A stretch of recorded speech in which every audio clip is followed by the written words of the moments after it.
Hey friends, I'm Kirk. I'm Zach, and this is the Gardener's Companion podcast.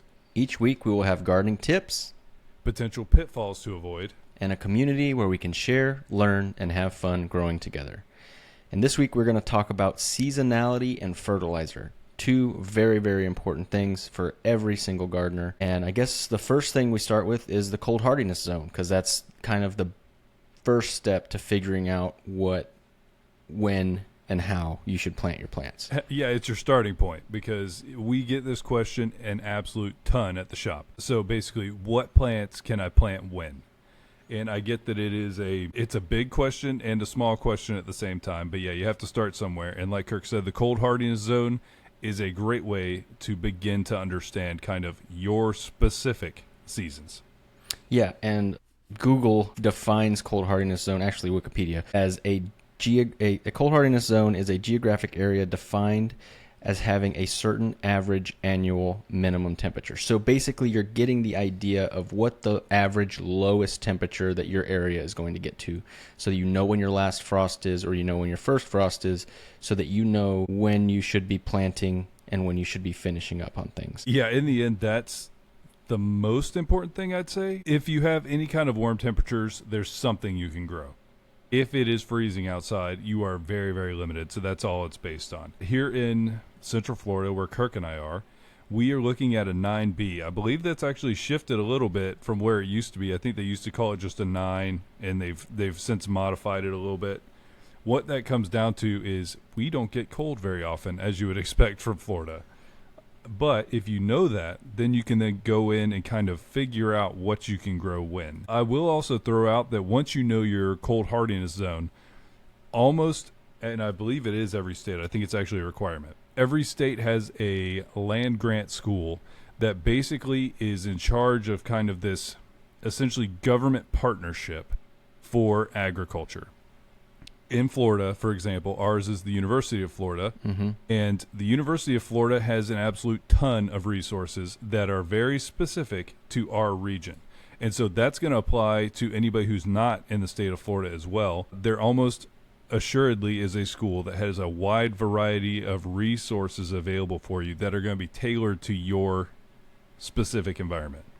But the easiest way to find your cold hardiness zone is essentially just Google cold hardiness zone.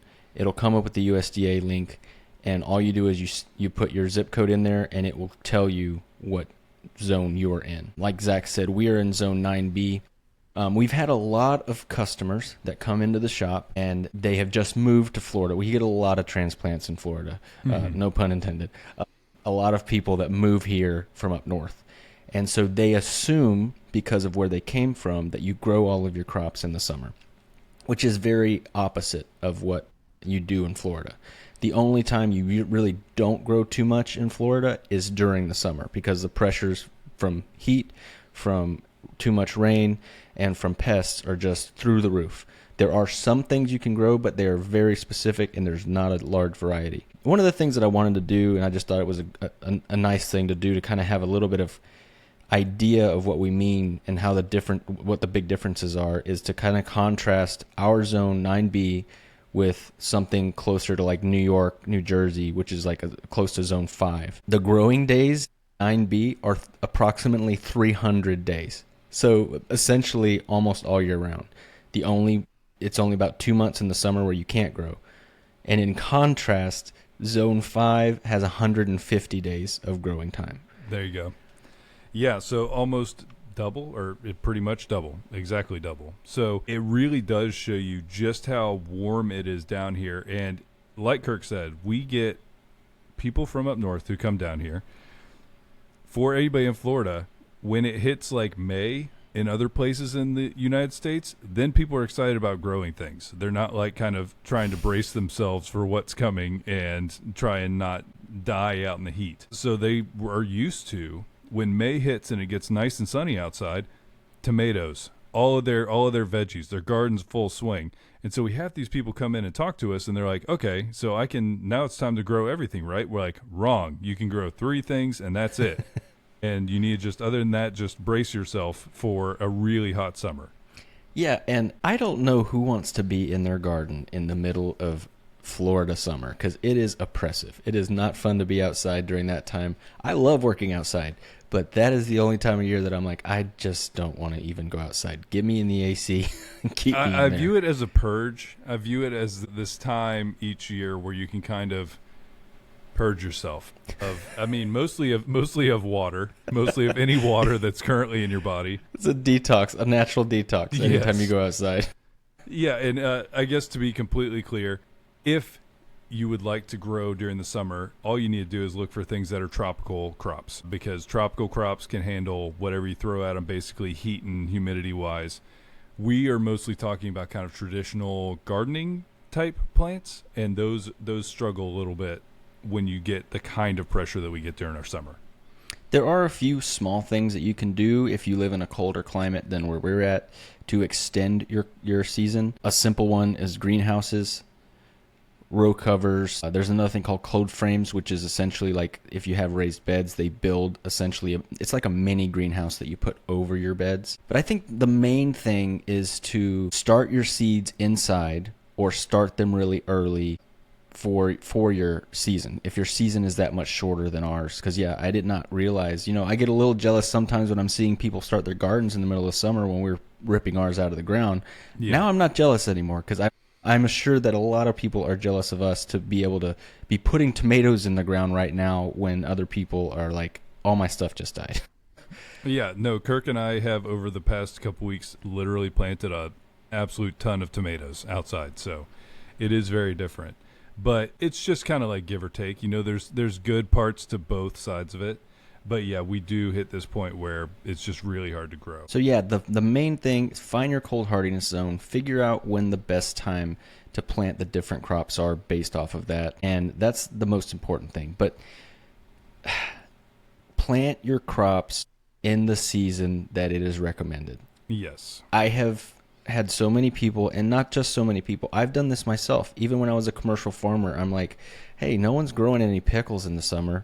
I'm going to see if I can grow pickles in the summer. And I grew them, but holy cow, was it way more difficult, and it was not fun. And I was like, now I understand why no one grows pickles in the summer.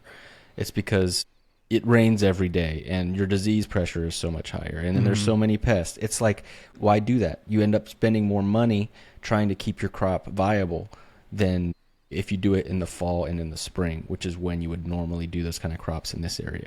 So do plant your plants according to the season that it's recommended. I just really want to tell you, you're going to use nature as your friend and not your enemy, because it can be a great friend, and it can also be a horrible enemy. Yeah, and I mean, it's like Kirk said, you can try. I honestly recommend some people try. We have people come into the shop.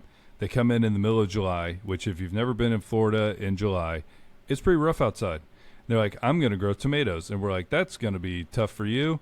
And they're like, well, I'm going to do it. And we're like, okay, I guess Lowe's probably has tomato plants. Go stick one outside and see how it does.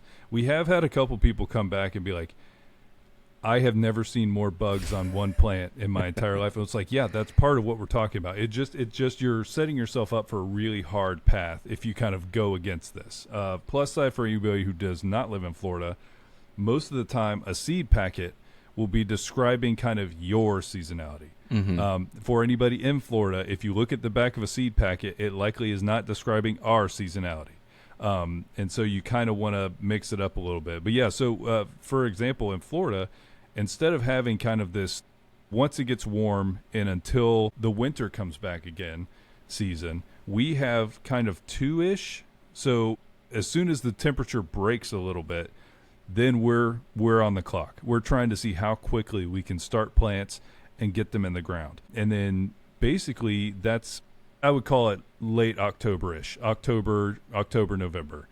But that goes all the way until April or so.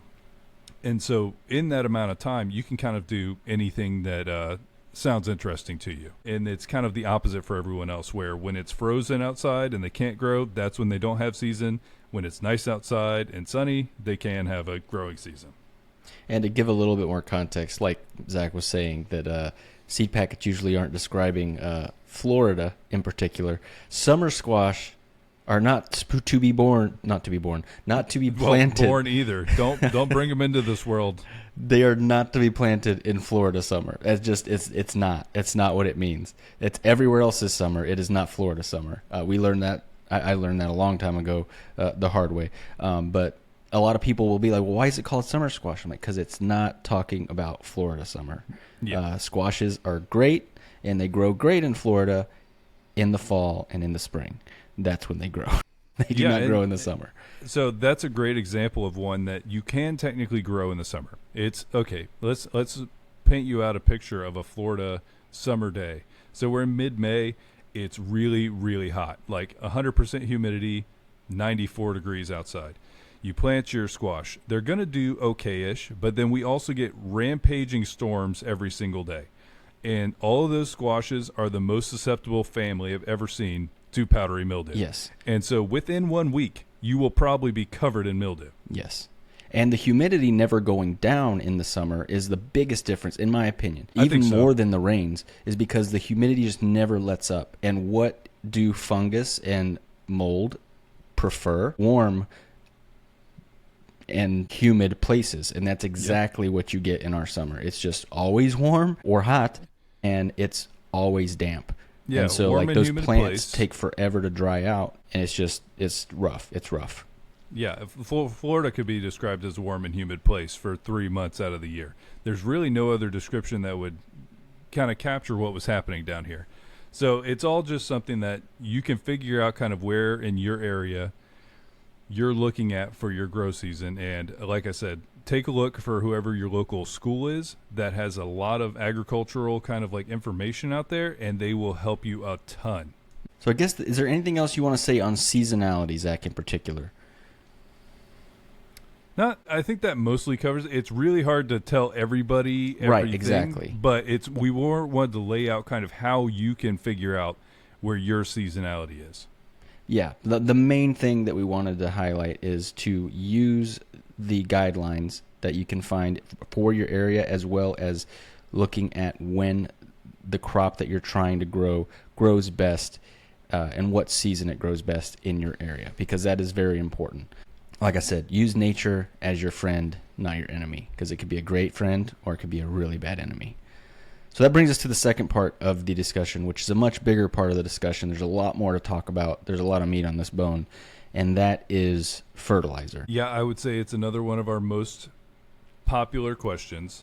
I will throw out here that we've had many, many people ask us, why is my plant not doing well? One of the first places we go is, are you on a regular feeding program?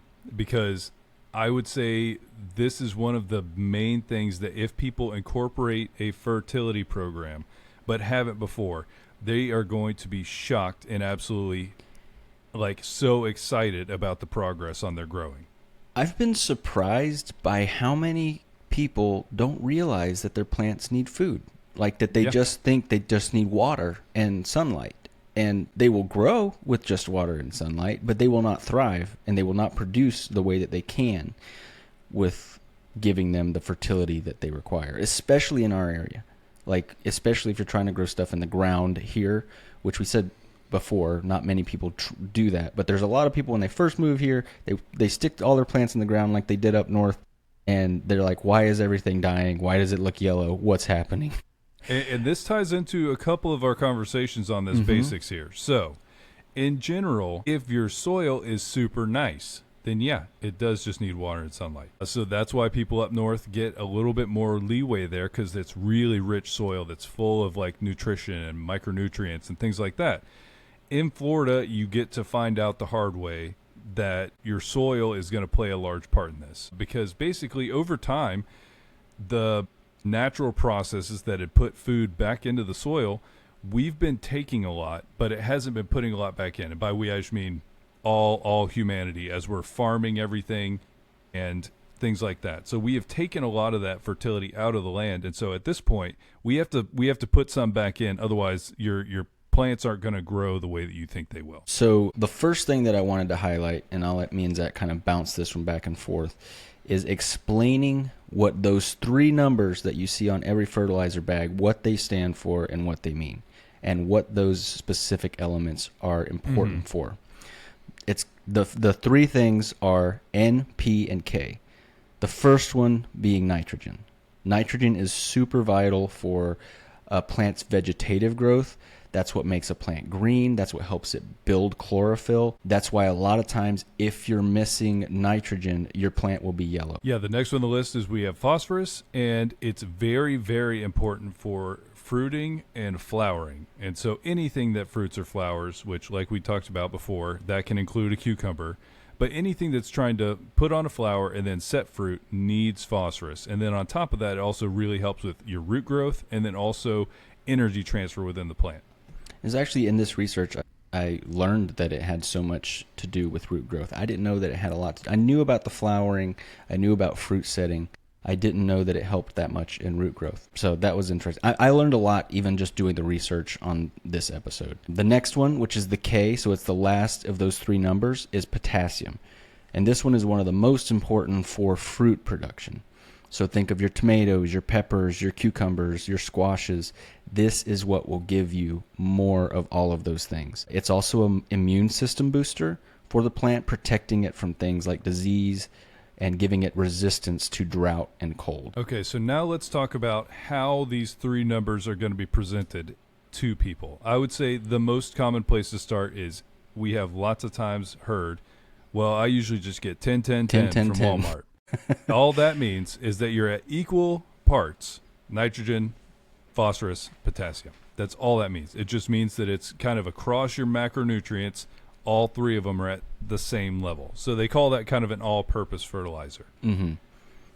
Which is great. It's perfect for a lot of different things. It'll definitely get you started on some things. But if you understand those numbers, and even just what we just explained, you'll now understand why there is different numbers and for what purpose those can be used for. So think about your lettuces. They're going to predominantly need, well, actually, we're going to talk about that in just a little bit, but think about things that will be growing a leafy green. That's what you're going to be harvesting. They're going to predominantly need nitrogen. They're going to need a little bit of phosphorus and a little bit of potassium, but not near as much as a fruiting plant will. Yeah, so anything that's just a green leafy vegetable, you're looking at something like medium to big number, low number, low number. Your all-purpose is all even across all three. And then if you're doing something that flowers a lot or puts on lots of fruit, then you're going to want the second two numbers to be pretty high. Mm-hmm. So you'll want something like a 2, 6, 5 or something where the back numbers are at a little higher ratio than your nitrogen, because all of that just really helps the plant kind of use all that for fruiting and flowering. And then on top of that, if you give them, so let's say you go off book here. You're like, I'm going to give my plants whatever I feel like, and I'm going to give it a lot of nitrogen. Your plant's not going to die. What it's going to do, okay, with synthetics, it could die. Let me throw out a disclaimer there. If you're using a synthetic fertilizer, if you just throw out as much as you want, it can burn and kill your plants. For sure. But more what I meant was if you throw out the wrong ratio, what it might do is kind of, we like to describe as like confusing the plant. Confusing the plant, yeah. So the plant, it wants to be putting on fruiting and flowering. It's a natural part of its life cycle, and it's doing that, but then it gets a ton of nitrogen. It might be tricked into, okay, let's not put on flowers. Let's keep growing then. It kind of just acts strange. And if you go a little too hard on that, it can make it so that it's kind of not just acting the way that you would think it would. Yeah. And so those first three numbers, and those are called the major macronutrients. So those are the three main things that a plant needs for its growth. But that is not all it needs when it comes to fertilizer.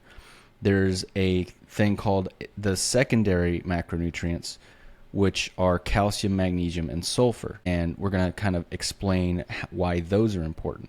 One of the ones that I think of the most is calcium.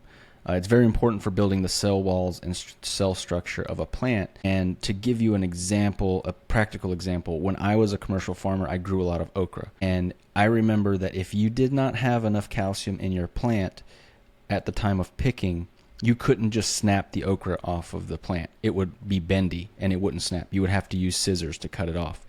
And so what you would do is right before you started picking, you would give them a pretty good shot of calcium, which would then fix that cell structure and it would just snap right off. Think of like a cucumber having a really good, crisp, bite to it. That is calcium. That is the cell walls being strong and built.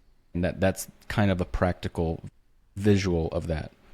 Yeah, another one of the micronutrients that's really good is magnesium. A lot of times you will see calcium and magnesium paired in whatever product you're using, but magnesium is really good for essentially greening up your plant. A lot of times you will see this very prevalent in things like Miracle Grow, or then one of the most popular home remedy type things is if you put Epsom salt out, what you're putting out is magnesium. Is magnesium.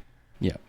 And another of the secondary macronutrients is sulfur, which helps build proteins in the process of photosynthesizing and the whole like internal stuff that's going on with the plant. So then, yeah, like what we were talking about, each kind of category of plant has their own little requirements you can be looking for in a fertilizer. So things that need a lot of fruiting and flowering are plants that put on a lot of fruit. So your peppers and tomatoes, your cucumbers and your squashes, everything like that. You want to look for a fertilizer that has, it needs to have some nitrogen. And a lot of times people will switch from, okay, this one has heavy nitrogen, but once we start putting on flowers, let's switch to one that's higher in your phosphorus and potassium, your second two numbers, because then you can do both things. But any of those plants that produce a lot of fruits, you want to give them nitrogen at the beginning. It is, when I was taking some schoolwork on this, nitrogen is by far the most important individual element. Because if you miss, like I remember when they were talking about corn specifically in the Midwest, and they were talking about if your corn was deficient in nitrogen between this, like I think it was like a 3-week period at the beginning of the corn season, your yield would be dramatically and potentially catastrophically affected by just a deficiency, because there's so much that's based on this plant getting what it needs there so it can put on rapid growth, outcompete everything around it, and then produce. And so nitrogen, don't get me wrong, is very, very important. And so you need some for all of your plants. But then if you're doing something that does a lot of fruiting and flowering, then you want to go ahead and get something that's also high in your second two numbers as well. So that could be supported. So we've already touched on it before, but like lettuces, collard greens, kale, things like that, they're predominantly going to need nitrogen. They will need a small balance of the P and K, but predominantly they will need the nitrogen. The one thing that I kind of wanted to highlight, because it's a little bit kind of in the middle, is like something like a broccoli and a cauliflower, because they need a balance of all of these elements. Maybe that's where a 10-10-10 would be great. It's where it would work fantastic. They need nitrogen really early to grow, but they need a good balance of P and K for the later half of their growth to be able to, because you are technically harvesting a flower. That's what you're harvesting, the pre-bloomed flower. A lot of people don't realize that. If you've never grown broccoli, I highly recommend it. It is super, super fun to see how that happens. And yeah, like Kirk said, that is absolutely a flower. I know that because we've also not picked broccoli that grew all the way. It turns into what looks like a literal bouquet. Yep, the whole thing is covered in beautiful little yellow flowers. The bees love it. So if you ever want to just go that direction too, and we were just too late on a broccoli, but it is crazy to watch it turn into just a full head of flowers. So now we've talked about all of the macronutrients. Now there are what they call minor nutrients. They just call them minors. That's what a lot of people, there'll be like a minors package is what it's called a lot of times in the industry. And the reason they call them minors is because the plant needs them, but they don't need as high a volume as all of those other ones. And those are iron, manganese, zinc, copper, boron. I always say this one wrong. Molybdenum. Did I say it right? Molybdenum, and chlorine. I don't know why I have a problem saying it. Yeah, and this, like Kirk said, you want just a little bit of these. But if you have zero, you will show a deficiency. 100% of the time, these are micronutrients because they don't need a lot. So they just need a tiny, tiny amount. If there's zero, there's going to be weird problems with your plant. Normally, and they show up in weird ways. Like the deficiencies show up weird. I forget which one it was. I remember learning it from our friend Josh when we were growing stuff out there with them. Remember how some of our plants, one side of the leaf was full and then the other side was like half full? And I think that was I think it was boron. I could be wrong, but I think it was a boron deficiency, meaning it didn't have enough boron for the leaf to form correctly. So like it was a half formed leaf and the other half didn't form correctly. So there's weird ways to see these deficiencies. And most places, you're just going to look for something called a miner's package. You don't need to put it out very often. A lot of times you can just put it out at the beginning of the season, especially if you're doing it organically, which brings us to our next point. I do want to say this kind of as a caveat that me and Zach both, we have grown up around a lot of farms, and we understand that conventional farming is what feeds the world. So even though we're going to be coming at a lot of these things from an organic perspective, because we do feel like if you're going to garden, why not garden organically? And then you know what everything that's gone into your plant. We understand that there is a need for commercial and synthetic stuff to be able to feed the world. I mean, if there wasn't synthetic nitrogen, the world would just starve. That's just the way it is. Tomorrow. Like, people don't realize that the world could not be fed with organic produce the way it stands right now. It's just not the way the world. We got too much demand for that. But we want to highlight the differences between synthetic and organic fertilizers. Yeah, and so your baseline one is your organic fertilizers are not chemically created. I mean, there might be some chemistry involved at some level, but basically these are made from natural sources. So a lot of times you'll see they're manure-based or animal product-based that has been essentially composted or processed in one way or another. And then you find things that are high in certain elements. Yeah, and so that's where, when I mentioned last week to look at a bag of soil and look at what it's derived from, or what is in there and what is derived from, that is what you will see in fertilizers as well. Turn that thing over, see what is derived from, because you'll see natural sources such as animal waste, plant matter.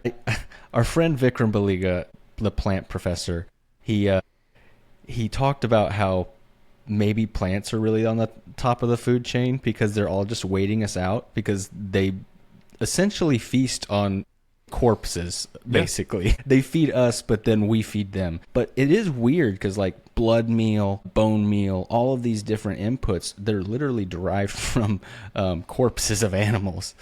Okay, I think this is a good time to mention, if you are trying to grow as a vegan, options. You can grow synthetic that's completely vegan. On the organic side is where it gets tricky.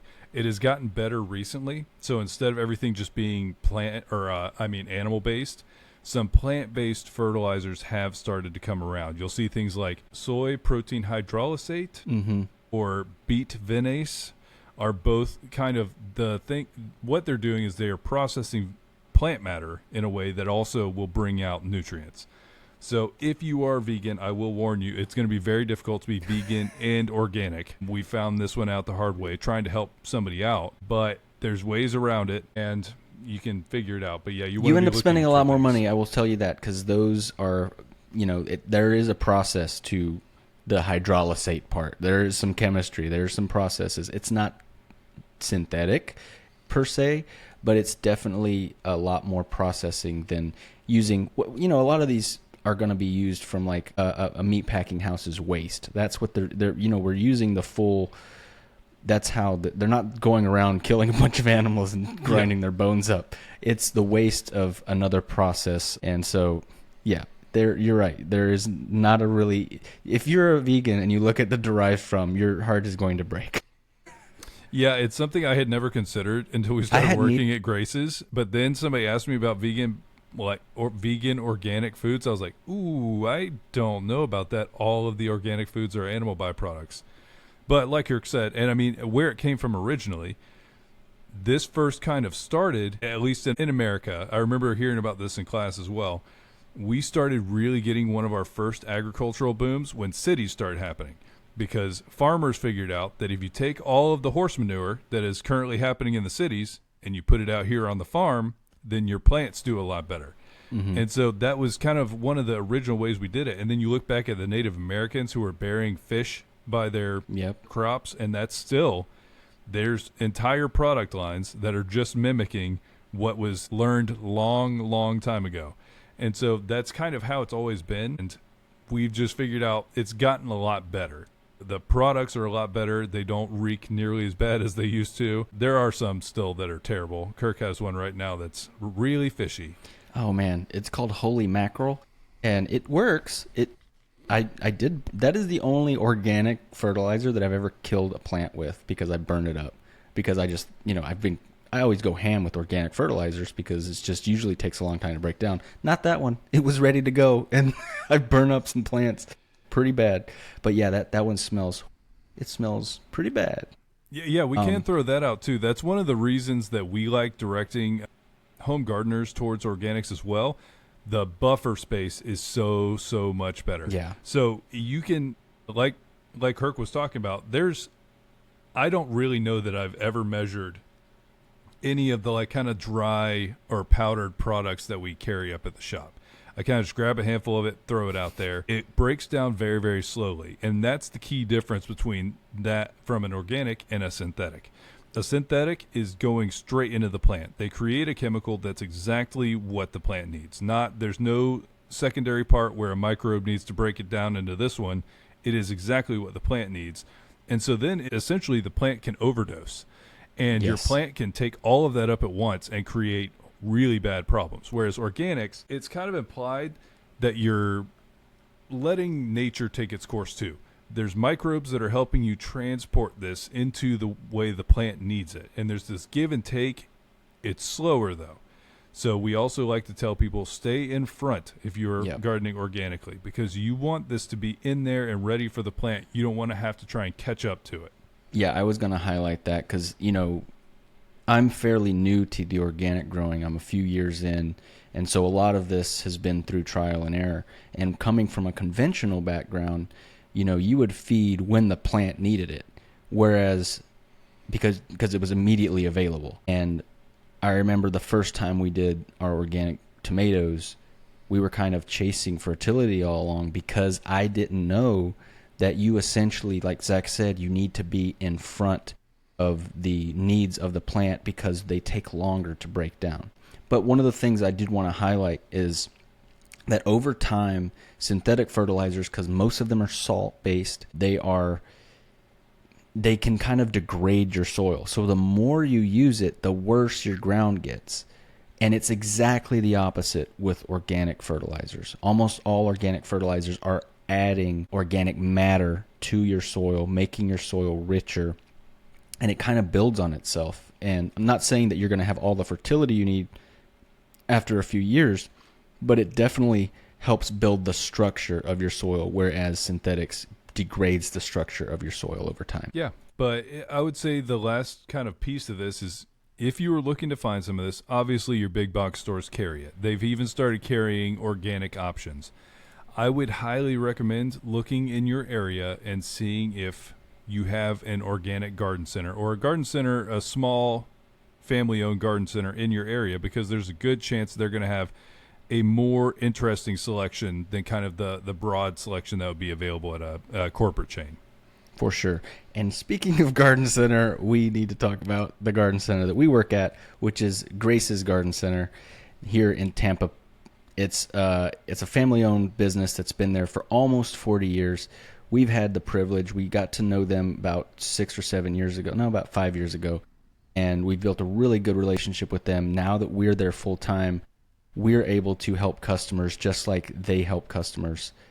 And we really love it. Yeah, they are fantastic. If you live anywhere near us, come visit the shop. We will have all these things that we're talking about here. We have organic soils, organic fertilizers, and a really wide selection of awesome plant starts that are grown organically as well. For sure. Yeah, I was on I was planting a bunch of plants yesterday, and I was on live, and one of the questions was what fertilizer are you using, because I was giving a little bit of fertilizer to each of the plants as I planted them.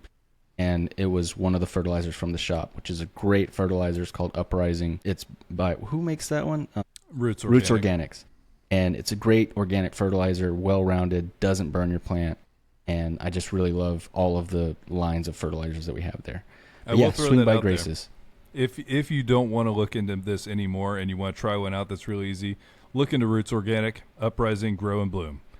You might have to throw in some CalMag at some point, but that'll pretty much do it. And like we were talking about earlier, you grab a handful, sprinkle it around your plant. Then anytime it rains or you water, you're getting a little more in there. Awesome. Well, yeah, I think that covers all of the seasonality and the fertilizer that we wanted to discuss. We're probably going to dive a little bit deeper on some of these subjects, probably definitely on the fertilizer end in the future as we go into deeper episodes. But this is the fundamentals, just kind of scratching the surface, get the basics out there. I hope you learned something. I definitely hope that you learned those 3 numbers. That will help. That unlocks a lot. It really helps you understand what you're looking at. Because there's a lot of people that come in and they're just like, I need a fertilizer that says squash fertilizer. And I'm like, that doesn't exist. But let me explain what you're actually looking for. And so if you understand what those 3 numbers mean, now you have some key information that will help you understand a lot about what, what marketing is actually true and what's not. And yeah, we are also going to, I believe we already have the Discord done, so we'll start attaching that to each of these episode notes. We're going to start building a place where if you have questions, throw them out there. Kirk and I will be in there. We're happy to talk to you about anything. Yep. But yeah, shoot us any questions you have, and we hope this has been helpful. Yeah, thank you guys so much for listening, and remember, y'all be kind to one another. And there is no such thing as a black thumb.